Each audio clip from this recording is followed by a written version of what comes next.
बलात्कारी अशोक खरातचा भांडाफोड करणाऱ्या नीरज जाधव याचा फोटो झी 24 तासच्या हाती आलेला आहे। नीरज जाधव याच्यामुळेच अशोक खरातचा बुरखा फाटलाय।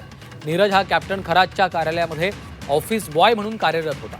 100हून अधिक लैंगिक शोषण केल्याचे नीरजने व्हिडिओ केलेले आहेत। अशोक खरातचा बुरखा फाडणारा तरुणाचा हा फोटो आता झी 24 तासवर आपण पाहतोय। तर बलात्कारी अशोक खरातचा भांडाफोड करणाऱ्या नीरज जाधव याचा फोटो झी 24 तासच्या हाती आलेला आहे। नीरज जाधव याच्यामुळेच अशोक खरातचा बुरखा फाटलेला आहे। नीरज कॅप्टन खरातच्या कार्यालयामध्ये ऑफिस बॉय म्हणून काम करत होता। 100 पेक्षा अधिक महिलांचं लैंगिक शोषण केल्याचे व्हिडिओ नीरजकडे आहेत असंही समजतं।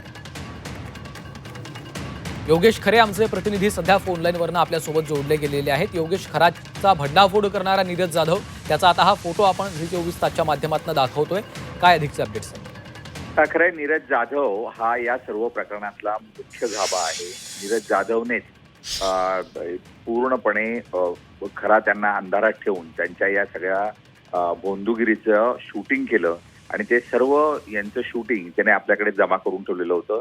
मोठ्या हुशारीनं त्याने ब्रॉडबँडचा वापर यासाठी केलेला होता आणि वायफायद्वारे हे सगळं शूटिंग त्याने केलेलं होतं। याचा पत्ता सुद्धा खरा त्यांना लागलेला नव्हता। त्यांच्याच ऑफिसमध्ये स्पायकॅम लावून त्याने हे सर्व शूटिंग केलं होतं। त्याने जवळजवळ 100 ते 150 महिलांच्या हे सर्व फोटो शूटिंग करून ठेवलेलं आहे आणि त्यामुळेच पोलिसांनी आज या खरातला या बेड्या घातलेल्या आहेत।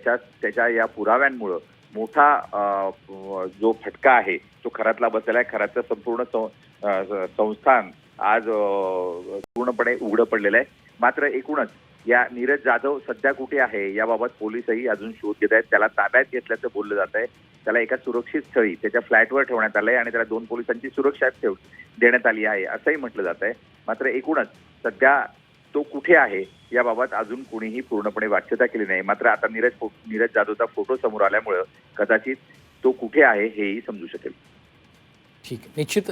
खूप खूप धन्यवाद योगेश या सविस्तर माहितीसाठी।